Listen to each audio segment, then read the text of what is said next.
Hello everyone, it's Brett here, Lionheart84. Hopefully you can hear me because I'm standing some way from the camera because of the height of the box here. So we've got an impromptu plant unboxing today. I'd ordered this a short while ago and I knew it was due, but I wasn't sure what day it was going to be delivered.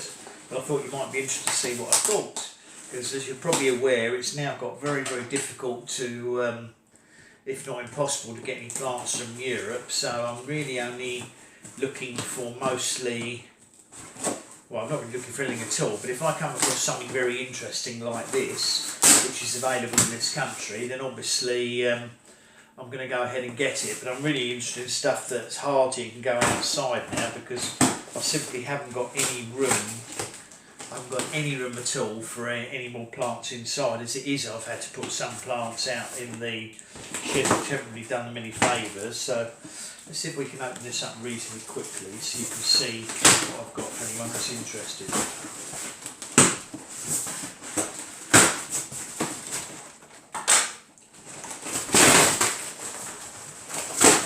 Now you may be able to see, or may not be able to see, leaves poking out the top, which means that what we've got here is actually not deciduous.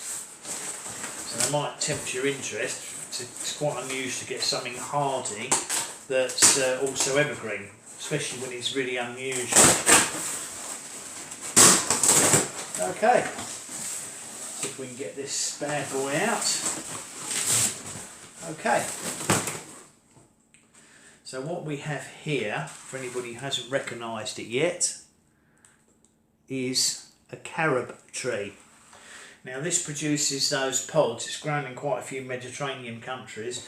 It produces sort of like a bean type pod that can be used as a substitute for making chocolate instead of using cacao or cocoa beans. So I thought it'd be fun to grow one of these, as I believe they are reasonably heavy. Now I don't know too much about this specific plant. Here we are. It says the pods can be ground into flour to provide a cocoa substitute, and it's hardy to -7, so I've had to be a little bit careful here, but the coldest we've had this year was about -3, -4 centigrade, that is, not Fahrenheit, so should be okay. Likes a warm, sunny, well drained position. Now it says on here it's self-fertile. Now that's interesting, because when they're grown from seed, they invariably produce either male or female flowers. So it does make me wonder. I'm trying to look at the bottom of the stem to see.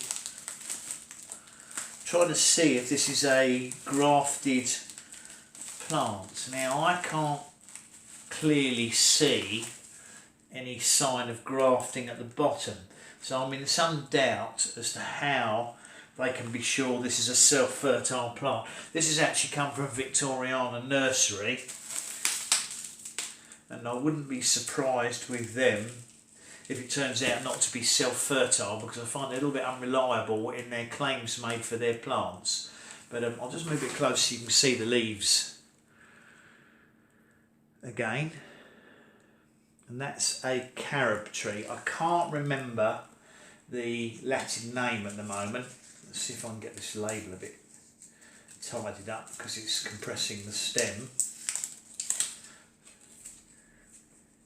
Now interestingly, a short time ago this would have had to have had a plant passport number on it. Now, because these plants aren't being sent to Europe, they don't need a plant passport on them, which is crazy as far as I'm concerned. But it might be on the invoice possibly.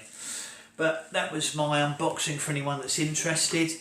That's a carob tree, so you can have a look at that on Google if you're not sure what it is, and see what the fruits look like, or the pods look like.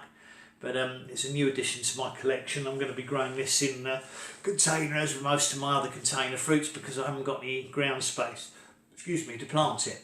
So thanks everybody who's watched the unboxing video. I hope you found it a little bit interesting, because it's something a bit unusual. Please remember to give the video a thumbs up.